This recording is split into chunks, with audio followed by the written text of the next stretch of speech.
किस कौन कौन खाना खा के आया है? सब लोग वैसे आए हैं। अच्छा, कौन कौन है जो सुबह से नहीं खाया है? सुबह से नहीं खाया है। हालेलुया। तो अब सबको भूख लगी है, सब फटाफट वचन सुनेंगे और उसके बाद फटाफट जाके खाना खाएंगे, ठीक है? हालेलुया। ओके, निर्गमन की किताब में हम पढ़ेंगे और 4था अध्याय और 10वीं आयत से हम पढ़ेंगे। निर्गमन 4:10 से।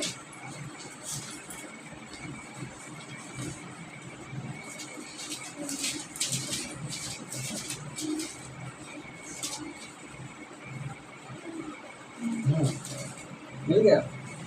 पढ़िए, पढ़ो। मूसा ने यहोवा से कहा, हे मेरे प्रभु, मैं बोलने में निपुण नहीं, ना तो पहले था और ना जब से तू अपने दास से बातें करने लगा। मैं तो मुंह और जीभ का भद्दा हूँ। यहोवा ने उससे कहा, मनुष्य का मुंह किसने बनाया है? और मनुष्य को गूंगा व बहिरा व देखने वाला व अंधा मुझ यहोवा को छोड़ कौन बनाता है? ओके, अब रुकते हैं। यहाँ पर क्या बात हुई है? जो इजरायली जाति है, सबसे पहले चीज यहोवा कौन है? कोई बताएगा यहोवा कौन है? यहोवा कौन है? ऊंचे ऊंचे आवाज में बोलना। यहोवा कौन है? परमेश्वर। परमेश्वर का नाम यहोवा है। क्या है? अब यहोवा क्यों रखा गया है? जैसे हमारे हिंदुस्तान में पत्नियां क्या करती हैं? पति का नाम नहीं लेती हैं, है ना? हालेलुया। लेकिन मेरी पत्नी लेती है तो वो भी अच्छी बात है, ठीक है? तो पत्नियां पति का नाम नहीं लेती हैं, जिसके कारण से वो क्या करती हैं? अब एक नाम रख दिया जाता है कि मैं मतलब इस व्यक्ति को ऐसे करके बुलाऊंगा या बुलाऊंगी करके एक नाम रख दिया जाता है। जैसे चुन्नू के पापा, मुन्नू की अम्मा, ऐसे होता ना। वैसे ही इजरायलियों ने भी परमेश्वर को नाम दे दिया। अब यहोवा का मतलब क्या है? दुगना अनुग्रह करने वाला। क्या करने वाला? दुगना अनुग्रह करने वाला।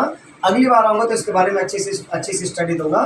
दुगना अनुग्रह करने वाला मतलब हमारे जो पाप, जब हम गलती कर देते हैं, अपराध कर देते हैं, तो भी परमेश्वर हमें क्या कर देता है? माफ कर देता है। और एक बार नहीं, 2 बार माफ कर देता है। सो वो परमेश्वर मूसा को क्या कर रहा है? भेज रहा है कि भाई जो मेरी प्रजा है वो कहाँ है? गुलामी में है। कहाँ है? गुलामी में है। और जाओ, जाके मेरी प्रजा को छुड़ाना है, ठीक है? और मूसा क्या कह रहा है कि हे परमेश्वर,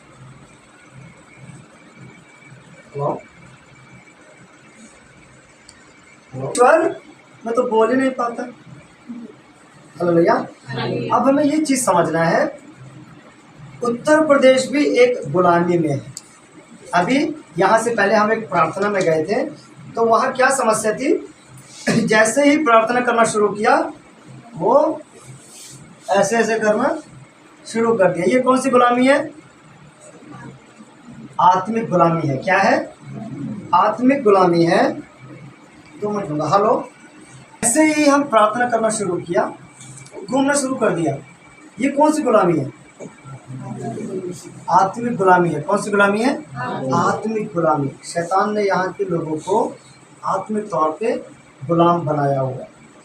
अब उस गुलामी से आज़ाद करने के लिए हो सकता है आप में से ही किसी को चुना जाए। जैसे मनदीप को चुन लिया है ना? आपके पास्टर जी को, मनदीप को चुन लिया है। मैं मनदीप क्यों बोल रहा हूँ? क्योंकि ये क्या मतलब, जब मैं इनके घर आता था तो ये बहुत छोटा था।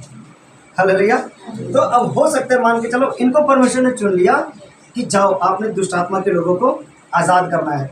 अब ये व्यक्ति बोले, मुझे तो साइकिल चलाना नहीं आता, मुझे तो ये नहीं आता, मुझे तो वो नहीं आता। तो क्या होता? परमेश्वर को क्रोध आता है। अब से अगर परमेश्वर हमें कहता है प्रार्थना करने को, तो प्रार्थना करना है, वाद विवाद नहीं करना है। वाद विवाद नहीं करना है। कई लोगों को पास्टर जी बोलते हैं, जाओ जाके इस घर में प्रार्थना करो, तो क्या बोलते हैं? हम उनसे बोले ना। ऐसा कभी हुआ है ना? हम उनसे ना, हम ना जाए। तो वो क्या है, आप परमेश्वर की आज्ञा को टाल रहे हैं, नहीं मान रहे हैं। हमें बेशक नहीं बोलते, पर हमें जाके क्या करना है, उनके लिए प्रार्थना करना है। क्यों? क्योंकि हमको बुलाया गया है क्या करने के लिए, गुलामी से आजाद करने के लिए। हालेलुया। मेरे साथ कहें, मैं गुलामी से आजाद करने के लिए आजाद किया गया हूँ। समझे? आपको आजाद कर दिया गया है ताकि आप औरों को छुड़ाओ, है ना। मान के चलो आप सबको मैं बांध दूं और सबको बांधने के बाद एक जने को खोल दूं। अब अगर ये बोले मैं तो खुल गया, ऐसा बोल के भाग ले, अब भाग के क्या कहेंगे, मिल जाएगा ना, अभी किसी तरह खुल जाऊं, मिला रास्ते में ना तो इसकी कुटाई जम के होएगी, है ना। ऐसी होएगा ना, हम सबको मंदिर, हम सबको बांध दे और मुझे कोई खोल दे, मैं किसी तरह खोल लूँ और भाग लूँ, मिला रहिया मिला तो बंदा।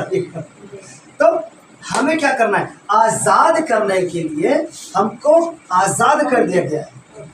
अब आप लोगों का कर्तव्य क्या है, अपने अवगुणों को नहीं देखना। यीशु मसीह का प्रचार करते हुए ये नहीं सोचना कि मैं तो पढ़े लिखे नहीं हूँ, हैं, घाम होता है, बारिश होती है, वो कुछ नहीं। आज़ाद करने के लिए, लोगों को बचाने के लिए, सुसमाचार सुनाने के लिए किसी भी तरह का बहाना नहीं चलेगा। क्या नहीं चलेगा? बहाना नहीं चलेगा। क्यों? क्योंकि आपको